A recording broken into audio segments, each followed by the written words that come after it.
स्वागत है आप सभी का हमारे चक्र म्यूजिक पर। अगर आप हमारे चैनल पर पहली बार आए हैं तो चैनल को सब्सक्राइब, लाइक और कमेंट करना ना भूलें। आइए आज हम बताते हैं रवि प्रदोष की कथा।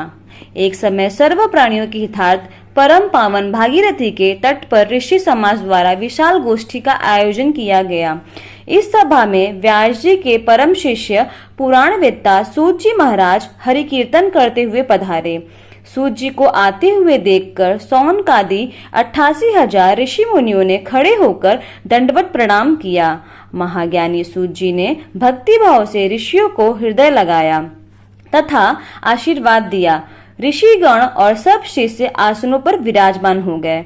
सौनकादि ऋषि ने पूछा, हे पूज्यवर महामते, कृपया यह बताने का कष्ट करे कि मंगलप्रद कष्ट निवारक यह व्रत सबसे पहले किसने किया और उसे क्या फल प्राप्त हुआ। श्री सूत जी बोले, आप सभी शिव के परम भक्त हैं। आपकी भक्ति को देखकर मैं व्रती मनुष्य की कथा कहता हूँ, ध्यान से सुनिए। एक गांव में अतिदिन ब्राह्मण निवास करता था। उसकी साध्वी स्त्री प्रदोष व्रत किया करती थी। उसे एक ही पुत्र रत्न था। एक समय की बात है, वह पुत्र गंगा स्नान करने के लिए गया।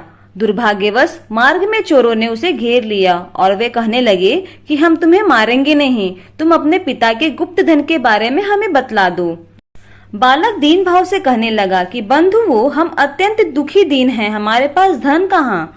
तब चोरों ने कही कि तेरे इस पोटली में क्या बंधा है। बालक ने निसंकोच कहा कि मेरी माँ ने मेरे लिए रोटियां दी हैं। यह सुनकर चोरों ने अपने साथियों से कहा कि साथियों, यह तो बड़ा ही दीन दुखी मनुष्य है, अतः हम किसी और को लूटेंगे। इतना कहकर चोरों ने उस बालक को जाने दिया।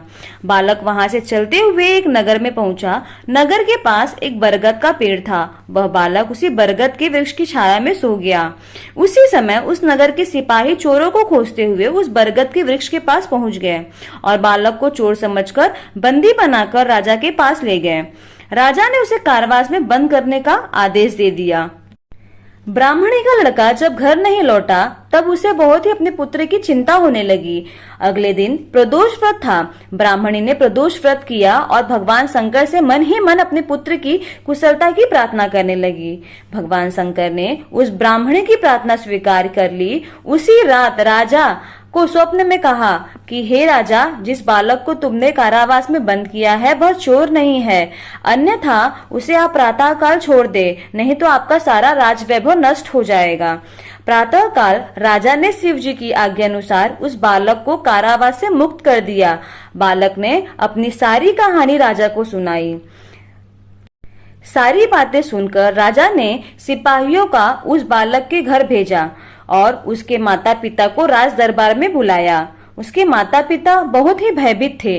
राजा ने उन्हें भयभीत देखकर कहा कि आप भयभीत न हो, आपका बालक निर्दोष है। राजा ने ब्राह्मण को 5 गांव दान में दिए, जिससे कि वे सुख पूर्वक अपना जीवन व्यतीत कर सके।